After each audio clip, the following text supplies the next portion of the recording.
wonderful if we could teach the gullible to never be so comfortable with lies they eat like comfort food.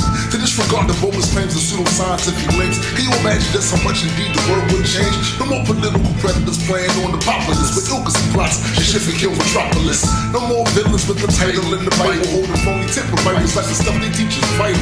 Imagine if it was no one who have to prove a claim you made. If folks really feel ashamed to express some content that was fake, it's not to say we never make mistakes. It's just to say we go out of our way to show the evidence it takes. Remain skeptical while you travel the road. The reason stay strapped with logic fast. That's what it is, yo. Keep reality intact and help the truth. I don't question every claim, especially the ones you believe in. Remain skeptical while you travel the road of reason. Welcome to the TV show, the award-winning TV show, Road to Reason, A Skeptic's Guide to the 21st Century. I'm David Tamayo, president of Hispanic American Freethinkers, and with me today, we have two very special guests. We have Kayla Turksak, and we have CJ Duncan. So welcome, everyone. Hello. Hi.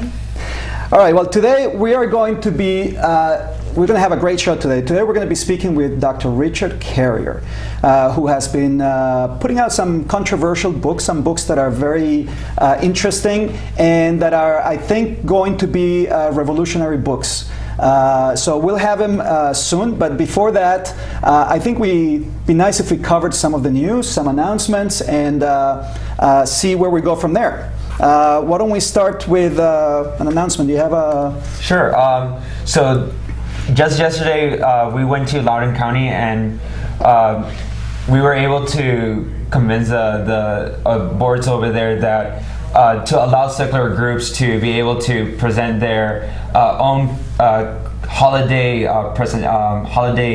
displays in the yard, because they have been able to give $4,000 for different christening taxpayers' groups. Taxpayers' money for a nativity scene. Yeah. So if any of you are aware of any nativity scenes that are being paid by your taxpayer money, let some organizations know, such as American Atheist, so that they could help you out with that problem. Yes. So and that applies to a lot of, around this time of year, you're going to see all kinds of nativity scenes, and you need to make sure that the taxpayers are not paying for this. And if they are, then that's fine. We need to make sure that everyone has the ability to, put their displays in there, all secular kind of activities. Now, the other announcement that we have that I think we can spend a minute on this is American Atheist is going to have in Puerto Rico in August of coming. Now, it sounds like a long time from now, 2015. It's only 8 months from now. 8 months from now, that we're going to have a convention there. This is probably the first convention that is focused on talking a lot about the Latino issues, about Hispanic issues, but Hispanic issues are American issues, and they're the same issues for everybody. So we may get exposed to some of the things that they have. There are certain particular problems that they have with the separation of church and state.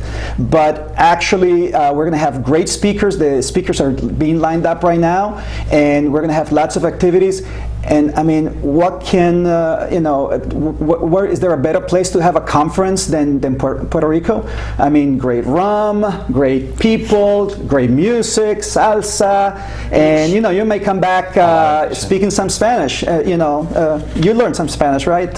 Oh, definitely, yeah. Puerto Rican Spanish. Yeah. Puerto Rican Spanish. So that is something that I strongly recommend that everyone start saving your money right now.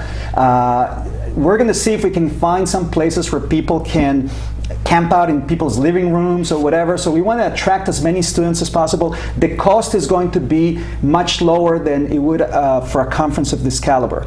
And that is because they really are interested in attracting as many people as possible. And this is a great opportunity to go there, hang out at the conference for 2 or 3 days, and then you hit the beach and, great weather. So you can extend your vacation and get to meet some really cool people over there. So hopefully start saving your money. They're going to have special pricing for airplanes and things like that. So I think it's going to be a great conference to learn a lot of new things and see a lot of great speakers there. So I'm really looking forward to that. Also, for those that are interested in learning more about the different issues that are affecting the Latin American religious and atheist communities, you could check on our YouTube channel for Road to Reason. 2 weeks ago, we had a show dedicated to the Latin American issues in religion and atheism. So go check it out at our YouTube channel at Road to Reason. Yes, and not to put much more on this, but there are 56 million Hispanics in the United States, and it's one of the fastest growing ethnic groups. And there are a lot of issues with superstition and religiosity within the community that it becomes everybody's problem. Yeah. So we need to make sure that we address that as best possible. So what kind of news do we have today? Well, it looks like on Ken Ham has been getting some attention in the news recently. Tell me about it. Apparently he has been starting a museum about Noah's Ark, and that's going to be an interesting museum. Fantasy. So in 2010 he went to the state of Tennessee. It was Tennessee, right? And he asked Tennessee to help him build this museum, and they granted him $62 million at first, and a 75% tax discount or tax rebate for his museum. And so he was basically what happened was he was going to be able to have all that support from the state of Tennessee until Kentucky until he actually basically what was happening was he wasn't hiring anybody but Christians, and that became a discrimination issue, and so they revoked a lot of his privileges. They decided to only give him $18 million, and now he's now he's actually having some issues with that, and he has started this campaign. Well, the $18 million this past week, it was denied. Yes. Yeah. Oh, the 18 million was denied. 18 million, yeah, oh, okay. was denied because of this discrimination. He has what are the options he has? Well, he could definitely start hiring people that are anything but Christians. Stop breaking the law. What a concept! I know, right? All right. The other thing is he can declare this for-profit, thing, entity, this business into a non-profit. Yeah. But if that was the case, he wouldn't be able to make money off of his museum, and the museum is a moneymaker, honestly. Yeah. And he also would have to justify all of his accounting, which right now would be private in a private company. Well, he probably has investors that want to get their money back. Yeah. So, or the other thing he can do is he can declare this to be a religion or a religious organization, a church, but then the state wouldn't be able to give him any money anyway because of that little pesky church-state separation thing. So he doesn't want to report on his taxes how much he's making. He wants a lot of money, and he also doesn't want to give up his privileges. He wants everything for this museum. Everything in heaven and earth?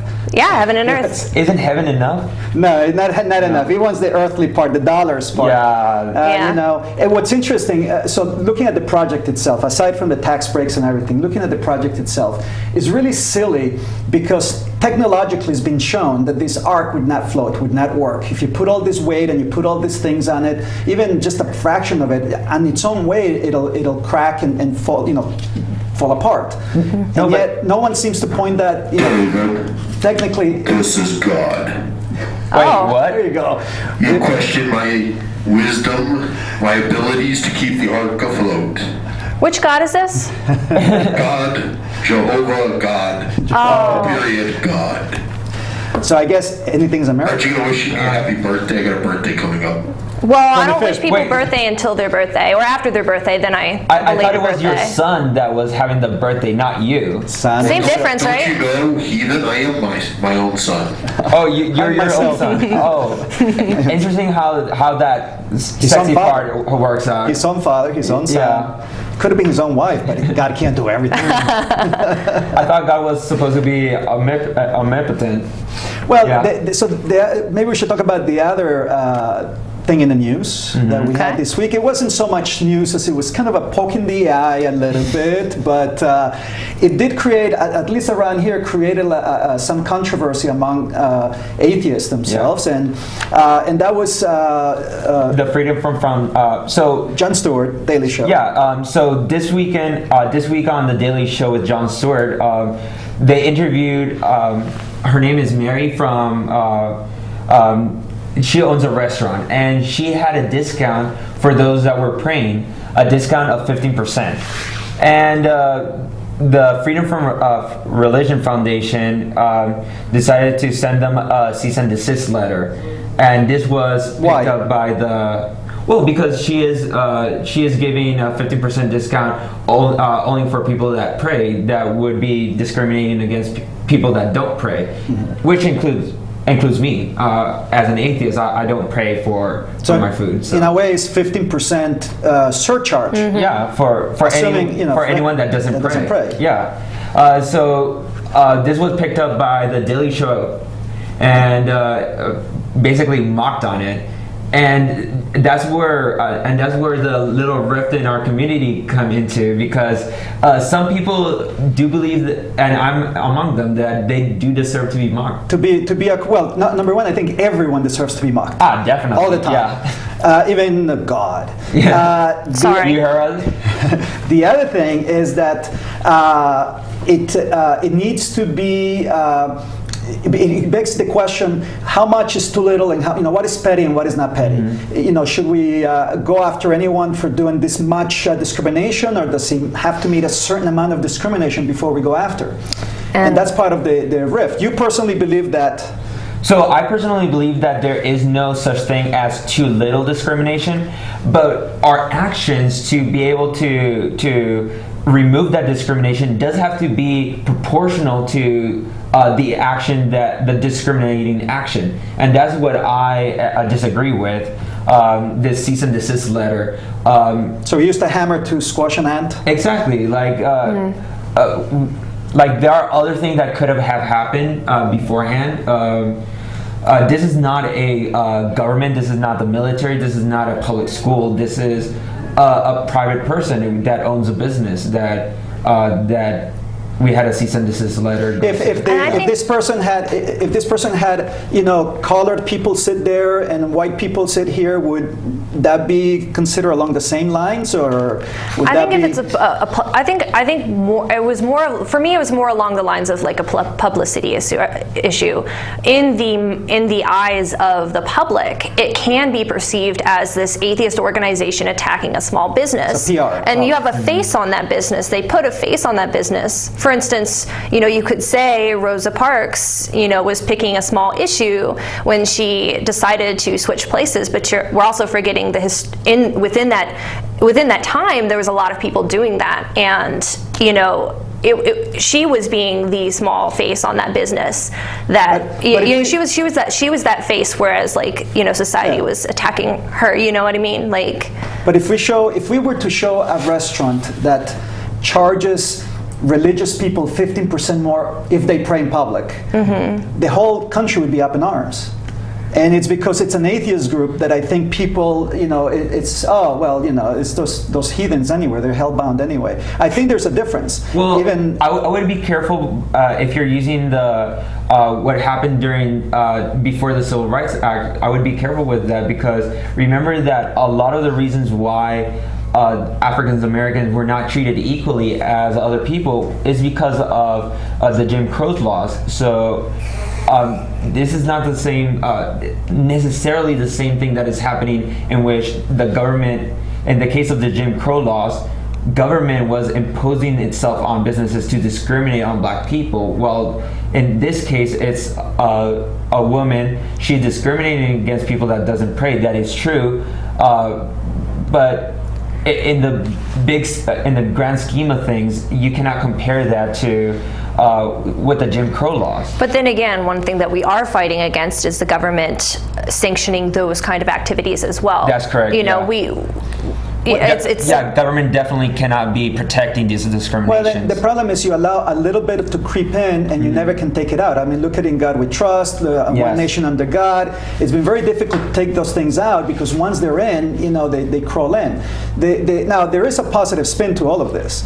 And that is that I saw in a lot of Christian blogs and a lot of Christian publications where they gladly pointed this news, hey, Daily Show pokes in the eye of the atheist, and then they have links to the TV show, which my guess is that is going to bring a lot more viewers, Christian viewers, that otherwise would have never gone because they're too busy watching Fox or something. They would have gone to, now we'll go and see Jon Stewart and maybe start liking it or start liking some of the things they see there. So I see that as, from the Daily Show, I think that was very good on them. Very good publicity. They know the that Daily Show. They know that the atheists are going to continue watching his show for the most part. Yeah.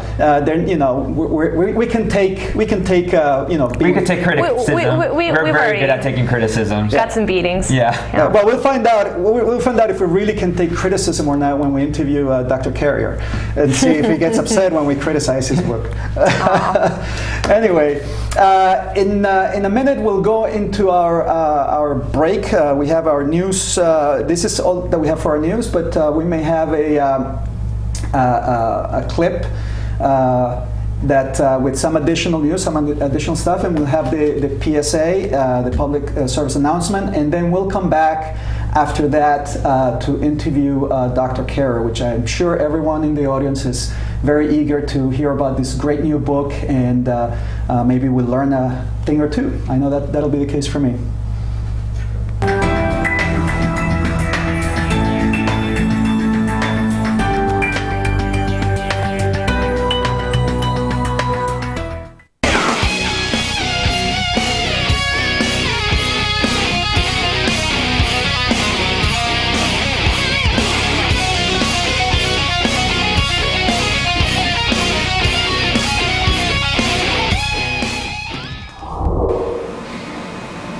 The schools in Orange County, Florida have finally thrown in the towel on their ill-conceived and thinly veiled Bible giveaway program, Distribution Days.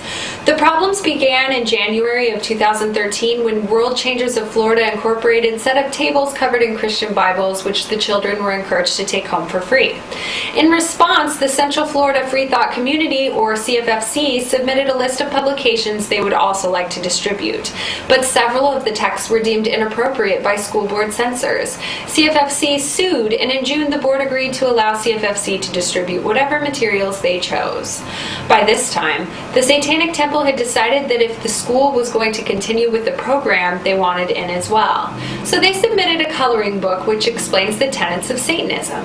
As the group's spokesperson, Lucien Greaves, said, "We would never seek to establish a precedent of disseminating our religious materials in public schools because we believe our constitutional values are better served by respecting a strong separation of church and state. However, if a public school board is going to allow religious pamphlets and full Bibles to be distributed to students, as is the case in Orange County, Florida, we think the responsible thing to do is to ensure that these students are given access to a variety of differing religious opinions, as opposed to standing idly by while one religious voice dominates the discourse and delivers propaganda to youth." In response, the board's chairman, Bill Sublett, said, "This really has frankly gotten out of hand. I think we've seen a group of groups take advantage of the open forum we've had. The board has determined to change their policy to one which now reads, materials of a denominational, sectarian, religious, political, and partisan nature shall not be permitted to be distributed." On the 10th of September, the website of the Catholic Jesuit Order announced that Pope Francis has given U.S. Jesuit Father Robert J. Geisinger the role of promoter of justice at the Congregation for the Doctrine of the Faith. In this new position, Geisinger will take on the responsibilities of Chief Prosecutor of Sex Abuse Crimes for the Holy See. According to the Jesuit website, quote, "The position also involves monitoring the procedures that National Bishops' Conference have in place for dealing with abuse accusations and handling the dismissal from the priesthood of those guilty of sexual abuse." 2 months after the announcement, on November 23rd, the Boston Globe uncovered legal documents which indicate that in the 1990s, when Geisinger was was the second highest ranking official among the Chicago Jesuits, the Jesuits routinely turned a blind eye as several alleged victims brought abuse charges against a well-liked and respected clergyman, the Reverend Donald J. McGuire. The documents the Globe uncovered include church records which had been subpoenaed after several of McGuire's alleged victims brought a lawsuit against him in the city of Chicago. These records indicate that Geisinger and the Jesuits personally monitored McGuire for nearly a decade, but did nothing to prevent him from continuing to molest victims, a crime for which he was eventually convicted in 2006. The Globe quoted the editor of Catholic World News, Philip F. Lawler, who said, "It's astonishing that, for such a high-profile, sensitive position, the Vatican wouldn't want someone whose background is unassailable, in the sense that there shouldn't even be questions raised." The Muslim Student Association in Canada's Lakehead University has decided to fight both breast cancer and prejudice. Last October, the group held the 4th annual Pink Hijab Day in the North. Association President Farhan Yousaf said the global initiative raises money for breast cancer research while addressing the issue of Islamophobia.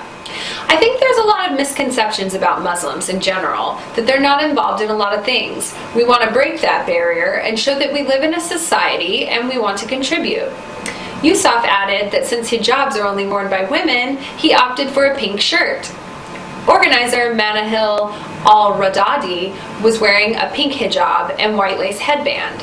She has come to Canada from Saudi Arabia. Before she came to her new country, she wondered how people in Thunder Bay would react to her hijab.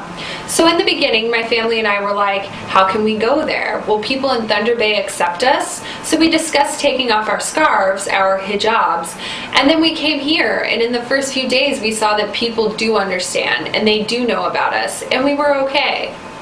Al-Radadi and fellow organizer Sabira Azhar said they both appreciate the chance to answer questions and clear up misconceptions people have about hijabs.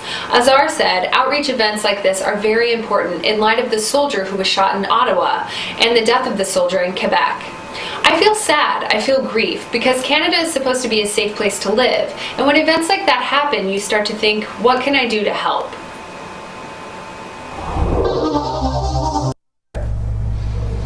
All right, and welcome back to Road to Reason, A Skeptic's Guide to the 21st Century. I think this is the moment we've all been waiting for. Before we get going, what I want to do is have Kayla read, I don't want you to do this from memory, I know you memorized it, but read a nice intro for Dr. Carrier for those few people in the audience that might not know who he is. Okay, we'll do that. So, Dr. Richard Carrier is a world-renowned author and speaker. As a professional historian, a publisher, a published philosopher, and a prominent defender of the American free thought movement, Dr. Carrier has appeared across the US, Canada, and UK, defending sound historical methods and an ethical worldview of secular naturalism. His books and articles have received international attention, with a PhD from Columbia University in ancient history. He specializes in the intellectual history of Greece and Rome, ancient philosophy, religion, science, which emphasizes the origin of Christianity and the use and progress of science under the Roman Empire. He is also a published expert in the modern philosophy of naturalism as a worldview. He is the author of On the Historicity of Jesus, Why We Might Have a Reason for Doubt, Proving History, Bayes' Theorem and the Quest for a Historical Jesus, Sense and Goodness Without God, Not an Impossible Faith, Why I'm Not a Christian, Hitler, Homer, Bible, Christ, and a major contributor to The Empty Tomb, The Christian Delusion, The End of Christianity, and Christianity is Not Great. He is currently teaching affordable online classes in secular philosophy, history, methodological partners for secular activism, and working on his next books, Science and Education in the Roman Empire and The Scientist in the Early Roman Empire. Excellent. Now, there are two books that we're going to be talking about today. It's really a two-part. One book came out about a year ago, about a year and a half ago, and the other book came out in June, as far as I can tell, or thereabouts. So it's a very, very recent book that is still being read. So the first one, and I just want to make it correct, is the first book, the one that came out last year, is Proving History, Bayes Theorem, and the Quest for the Historical Jesus. And then the latest one is On the Historicity of Jesus, Why We Might Have Reason for Doubt. So those are the two books that we're going to be talking about today, and hopefully after this conversation today, we'll have everyone is going to be eager to buy this book, because let me tell you, it is a must buy. So, well, welcome very much, Dr. Carrier, to the Road to Reason. Hi, yeah, glad to be here. So after reading those two books, like, whatever you wrote on it, it's stuff that I already was thinking about, and I had no way of explaining it. Yet, reading your book made me understand exactly what it was I was thinking. What made you want to write these books? Oh, yeah, well, it really happened when I got my PhD in 2008, right? And at exactly that time, the economy collapsed, and so it was really hard finding jobs, especially because humanities, they were putting a stop on hires and actually eliminating positions. Certainly professorships are dissolving. And so I realized, well, what do I do? So I went to my fans and I said, well, I've got my PhD, newly minted. I'll do any project you want if we can raise enough money to cancel my student debt. And my fans, they raised $20,000, which eliminated my student debt at the time. And the unanimous opinion of all the donors was that they wanted me to deal with this question of the historicity of Jesus and say, well, now you have this PhD in ancient history, apply it to this, and tell us, does it have merit or not? And so that led to a 6-year project, research project, where I investigated it. And it led to, the first thing you ask when you deal with that is, what is your methodology? And so that led to the first book, Proving History. And then the next was applying it, and that led to On the Historicity of Jesus. And I found that the case against the historicity of Jesus was stronger than I expected it to be. And so are you the first, so do you consider yourself a historian? And if so, are you the first historian, or among the first historians, to use the Bayes Theorem to attack this issue? Oh, this issue, certainly. No one had done that before. In history in general, really only in archaeology had Bayes' theorem been started to be applied in the field. Within the rest of historicity, within the humanities field of historicity, no one really thought of doing this before. We had philosophers who proposed that we should. Aviezer Tucker, for example, had proposed this before I did. But I was the first one to actually start explaining how a historian could do it, like in practical terms, and how all historical methods reduce to it. So historians are already doing it, they just don't realize they're doing it, and they don't know how to do it well or poorly, and so on. So I think there's room for improvement there. We could really improve the methodologies and the logical soundness of historical argumentation that way. Okay, so I was actually wondering, so we know that Bayes' theorem has been used a lot in science and a lot of the scientific fields. Why exactly is it not something that is used in history? Why is it something that you are bringing to the table at this moment? Yeah, well, really, honestly, it's people in the humanities are scared of math. Math is so cool. Even though in reality it's just a logic, really to apply Bayes' theorem in history, you just have to understand the logical structure of the argument. You don't have to actually do very much actual mathematics. But it's a mathematical concept, and that's scary for people. And I've run into this a lot within, even full-on professors in the field don't understand basic math concepts and therefore are scared of it. They don't want to have to deal with it.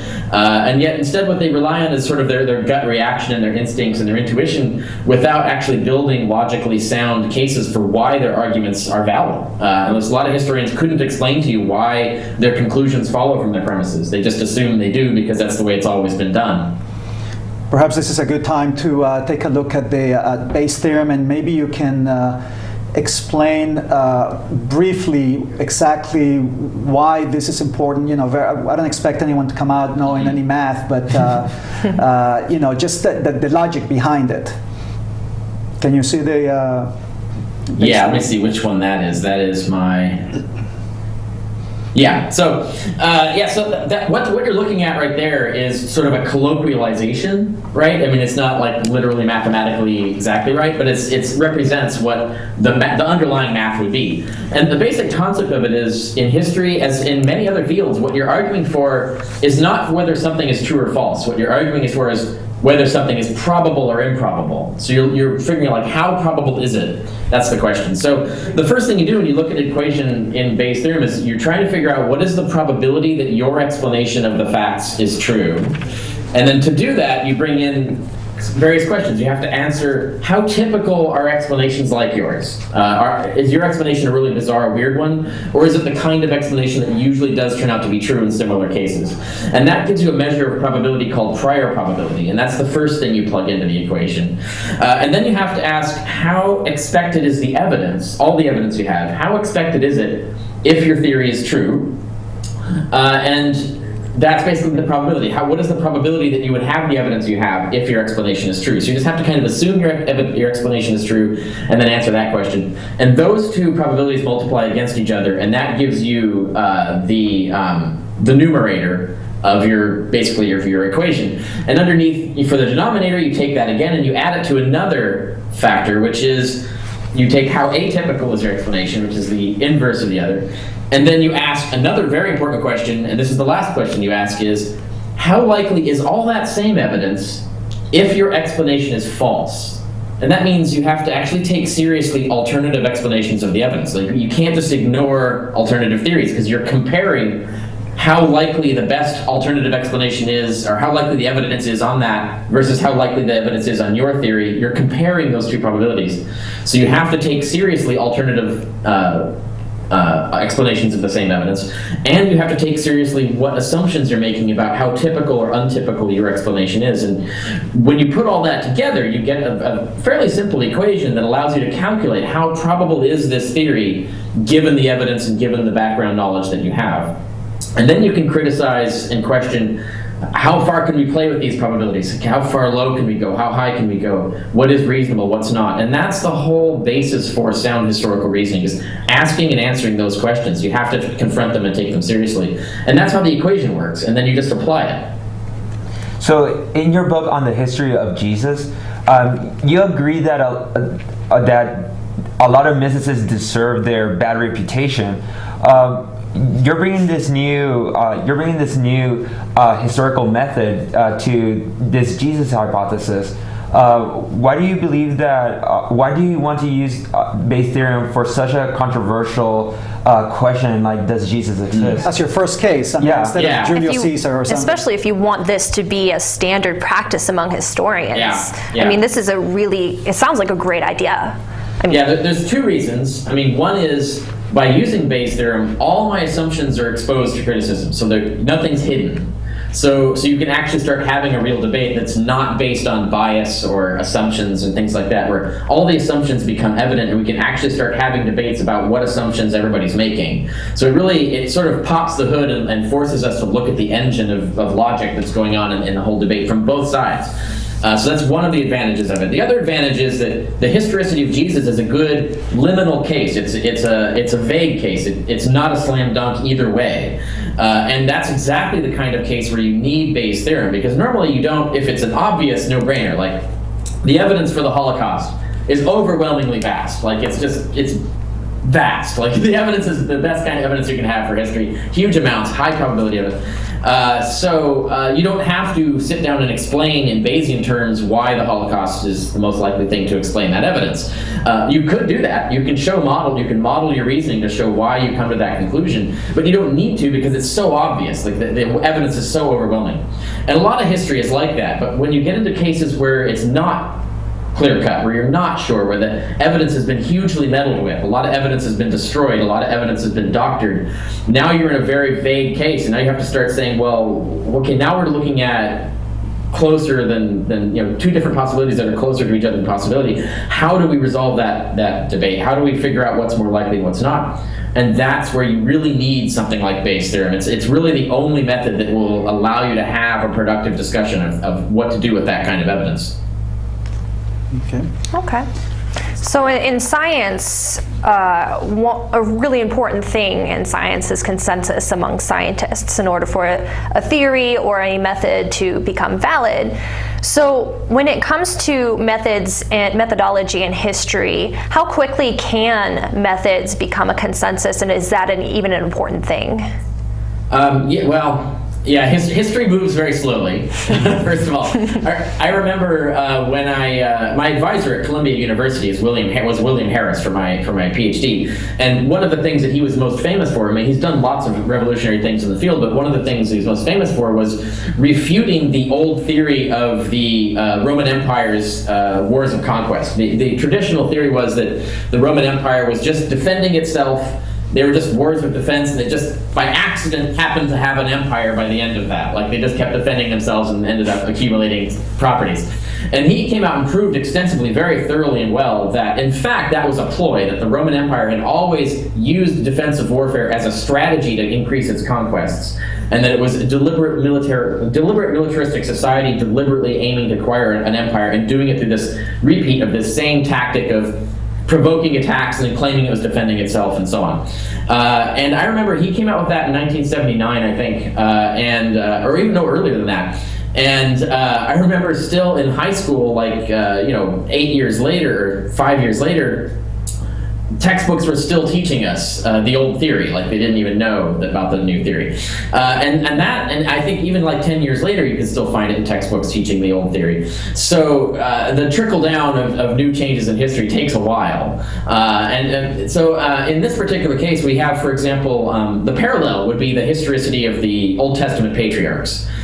In the 70s, there were Thomas Thompson and a few other scholars were challenging this and saying that Moses didn't exist, Abraham didn't exist. These are mythical people. Their narratives about them are myths that were made up about wholesale myths.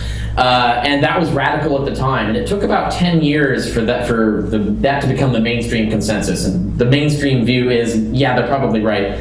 Those are mythical people, they never existed. And so, so we see that took a long time. I think this might take a long time now that it's finally entered in the field in the proper way through peer review and so on. And the idea's been around that Jesus didn't exist. It's been around for 100 years or more. But this is the first time, my book is the first time that an extensive defense of it has passed peer review at an academic press according to modern standards of the field. And so really the conversation is starting now. The official within the field conversation is starting now. And so we'll see 10 years from now where it ends up. So right now we have in the historian field, we have a consensus that Jesus is a real guy. So my question is, using the Bayesian reasoning, and applying it to the evidence that you have encountered, is that enough to break the consensus, or is there something more that has to happen before that occurs? Right.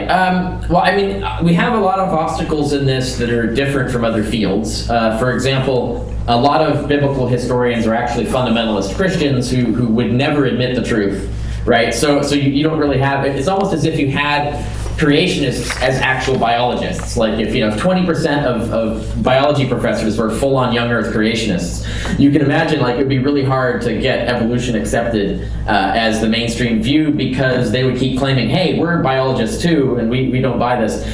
So you have that kind of opposition that's ideological rather than methodological. And so that you have that problem. But generally you can just dismiss the fundamentalists and look at what the secular scholars say. What do Jewish scholars say? What do people who don't have a dog in the race say? It doesn't matter whether Jesus existed. What do those people say who are experts? And we can narrow that down. And there we have institutional inertia to overcome. There are a lot of people who banked their reputations on defending particular theories of the historical Jesus, and they would have to admit that half their life's work was a waste of time. So there is opposition in these ways that we have to deal with, the sort of egos that we have to deal with as well. And the fact that history as a field has never really worked out what its methodology is. You ask a historian, they really can't explain to you what the logic they're using to prove their points. that's a pervasive fact within the field. So unlike science, where they really have worked out really hardcore what their methods are and had real hardcore debates constantly about those methods, we have not had that in history. So you have this intuition, gut reaction response that you have to overcome that can be difficult when historians haven't studied logic, or they haven't even studied cognitive biases, where we know scientifically that our brains love to stick with things we thought were true before, even when they're false, and so their brains create a lot of reasons and rationalizations to avoid changing their views. Historians aren't equipped to deal with that yet. So there's obstacles in history that we wouldn't have in another field. My goal is just to get agnosticism to be a wide enoughly accepted view that it's now regarded as, it's a mainstream accepted view that you can be agnostic about the historicity of Jesus. You can say, we don't know whether he existed as a historical person. I'd love to see like 40%, 50% of scholars admitting that. And I think that would be progress. I think what is the percentage right now?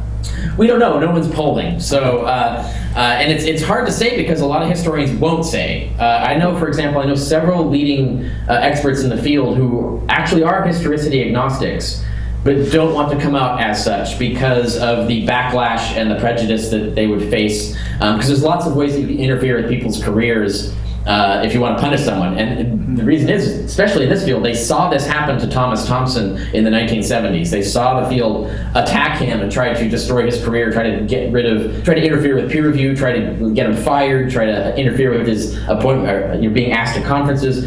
So they saw these efforts to sort of destroy someone's career advocating something unpopular.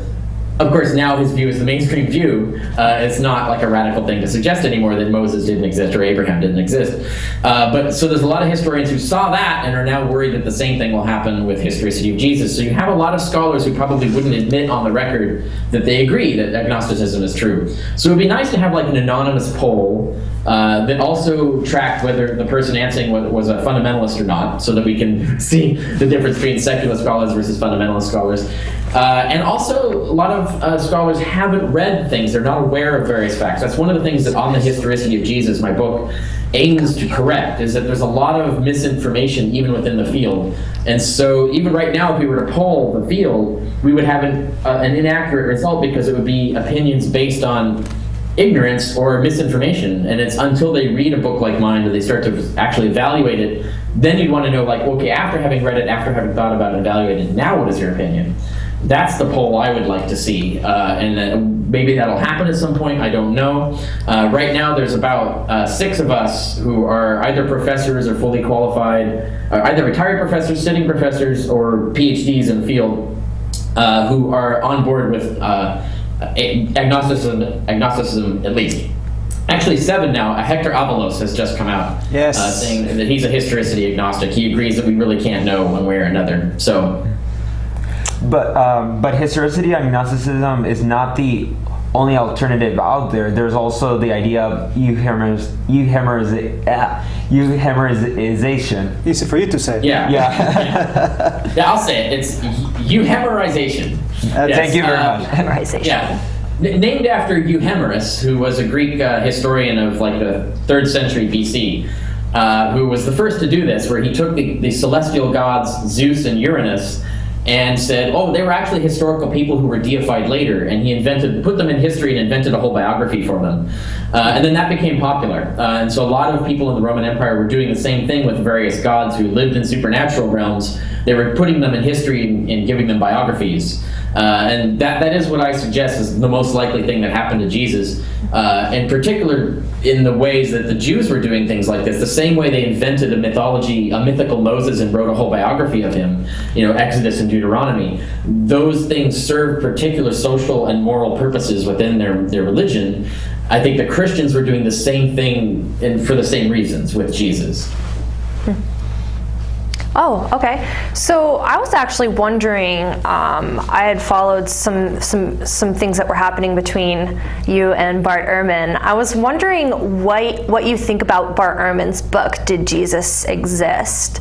And just briefly say why specifically that's not your favorite book. Yeah, it's a terrible, terrible book. There was a worse book, Maurice Casey's No, really, book. tell us what you think No, about it. I want to. There's some drama there. I want to capture that drama. So.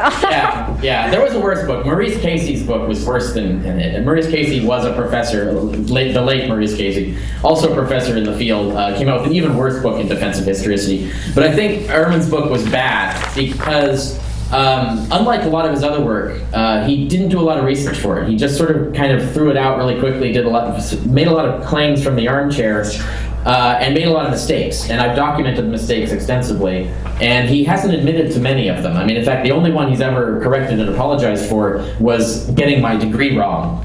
He misreported what my degree field was, and which is such a minor thing. That's trivial. But that's the only thing that he's corrected on the record. But I've fully documented this. If anyone's interested in that, there's an article I've written called the Bart Ehrman Historicity Recap, which is an extensive 31-point thing that summarizes where the debate is and has links for everything, so you can follow up if you want to see where things went and so on. And he's kind of like he's trying to save face over it, I think. So he doesn't want to admit that he's made all these mistakes, that the book was shoddily done, and unusually, because a lot of his stuff is usually pretty good.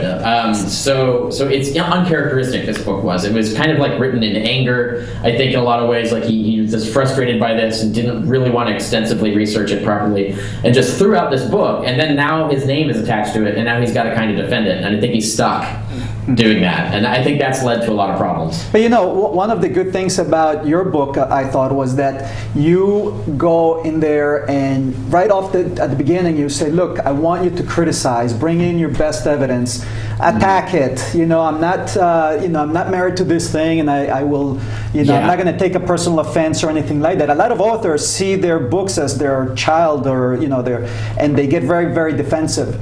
Yeah.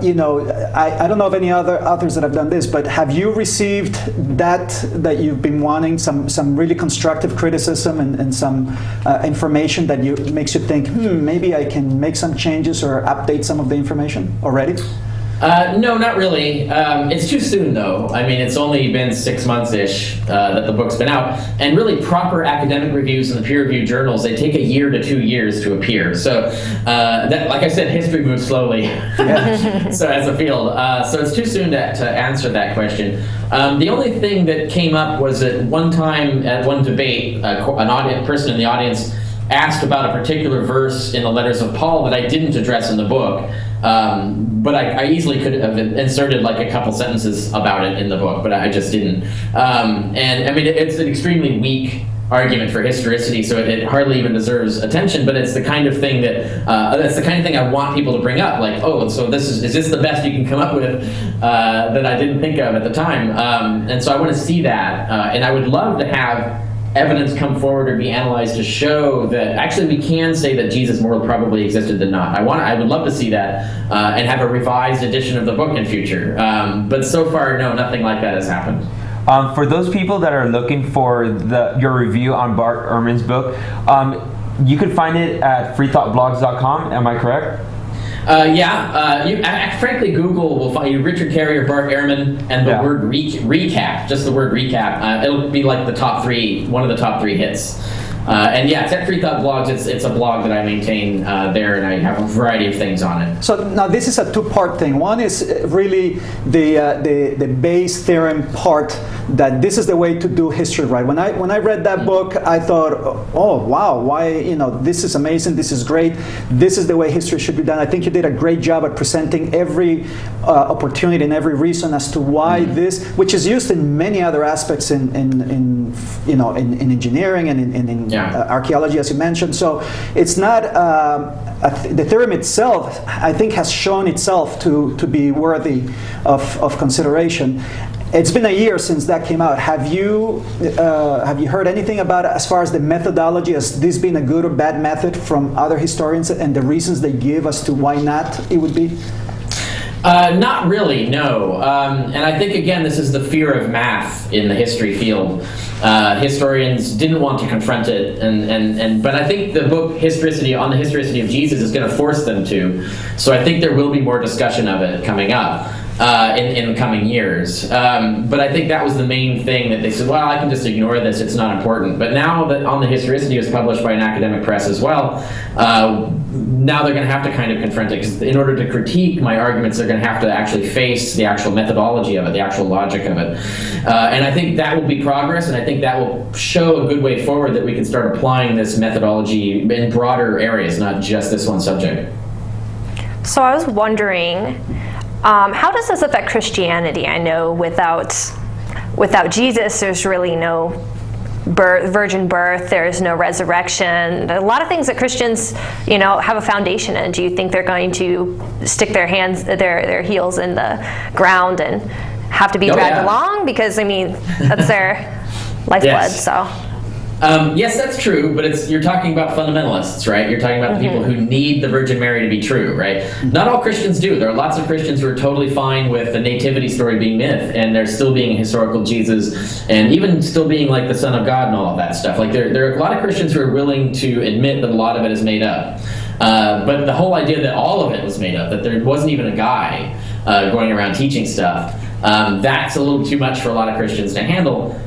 But it's not impossible for them to do that. We have an example of one of the professors, retired professors now, who advocates the idea that Jesus didn't exist, is Thomas Brody. And he's a Catholic priest and still is a Catholic. And he's even, in his book about this, he even has a whole chapter where he says Catholicism can still be true without a historical Jesus. You just have to accept it as a metaphor for the teachings of the Catholic Church. So if even this guy, as a devout, believing Catholic, can go on without a historical Jesus, that shows it's logically possible. And in fact, the whole theory that I point out is most likely correct on the historicity of Jesus, is that Christianity began with Jesus just being an archangel who communicated with people through dreams and visions, and that the historical Jesus was something invented later, decades later. Now that means that the whole first Christians, the whole first generation of Christians, were completely fanatical believing Christians without a historical Jesus, because their historical Jesus lives in heaven. But notice that's where Jesus lives for Christians today now, right? Like Christians have no problem accepting that Jesus is not walking the earth anymore. The only Jesus they know is the guy who's in heaven. You could just have just that, right? You can still go back to the original version of Christianity where Jesus was this person who interacts with you spiritually and is not a historical guy running around. And that the Gospels are allegories for all of this. So you could have a form of Christianity that went back to the old school religion, the old original version of it. So there's ways for Christians to accept the historicity of Jesus. The problem is that they've laid a lot of dogmatic assumptions on top of particular historical interpretations of Jesus, which are things that were added at later, that were not part of the original religion. The original religion was a Jewish religion. You had to get circumcised and follow Jewish dietary laws to be a Christian originally, right? So Christians today are not following the original religion. They're following an invention that has evolved over time, that's had all this extra stuff added on that they're attached to. And it's getting rid of that extra stuff that's really difficult for Christians. To go back to the original religion, it would be virtually impossible for them. So I certainly know, and that's the experience of a lot of people here, that as soon as people know that you're an atheist, they dismiss any argument that you make. So do you do anything in your peer-reviewed studies to eliminate whatever perceived bias that you might have? Yeah, I try. What you can do is admit to your biases and then thoroughly document everything. That's the whole idea, is make sure you leave no stone unturned, so that when and you can say this, just look at the evidence, look at the argument. What can you argue against it? You can't just say, I refuse to look at it because you're an atheist, because then you can easily point out, well, you realize that that's a very irrational, fallacious way to go about learning stuff. And so you can kind of rationally shame them into saying you really do need to look at the argument and not obsess over where it comes from. And a lot of Christians will at least admit to that much and say, you're right, I can't just ignore evidence just because it's coming from an atheist. I need to actually look at the evidence. And then say, okay, let's discuss that. Let's forget the bias. Let's just look at the evidence. How do you challenge it? And how do you challenge the logic of this? So it kind of you can draw them in and get them to start thinking about actual logic and actual evidence. And then bias becomes irrelevant. And I think bias is just a way for them to kind of rationalize not having to look at it. And I think once you get them to admit that that's a bad way to go around, the world is you shouldn't use biases as an excuse to ignore evidence. You should look at the evidence no matter where it comes from. Get them to admit that and move on, and that actually would improve their way of looking at the world in general. It would actually improve their epistemology beyond this one issue. So I think there's fruit to be borne there. Okay. We got about 3 minutes left, and I want to make sure we get in a couple of more questions, some of them personal. So I want to get to those. But before that, you're a well-accomplished author. You have a lot of great books out. No one seems to be beating you up on the head for the logic that you use. And everything. What is your next project? Is Mohammed next? No. No. And I'll say the reason why I won't do that is because to do that, I would have to get the languages. I would have to get another PhD in medieval Arabic studies. I mean, I have a huge, extremely developed educational background in early Roman Empire, which is what you need for the origins of Christianity. I don't have that for Islam, and I would have to get another PhD just in that to be qualified to really address it. And so I've got enough stuff I'm an expert in and keeping up with. I can't add another field. I mean, with philosophy and early Roman history, I can't do both. Or I can't add more stuff. So Islam is not on my record, but I would definitely help. I would definitely assist people methodologically in any way I can. Someone who does have a PhD in medieval Arabic studies who wants to explore this question, I would love to see that done. And there have been some people who've done it, but they're not full on in that field. And I'd like to see someone in that field tackle it, and I'd be more than happy to help them in any way I could. But someone who actually has that PhD needs to do that. Okay. Kayla, you're an English major. Okay.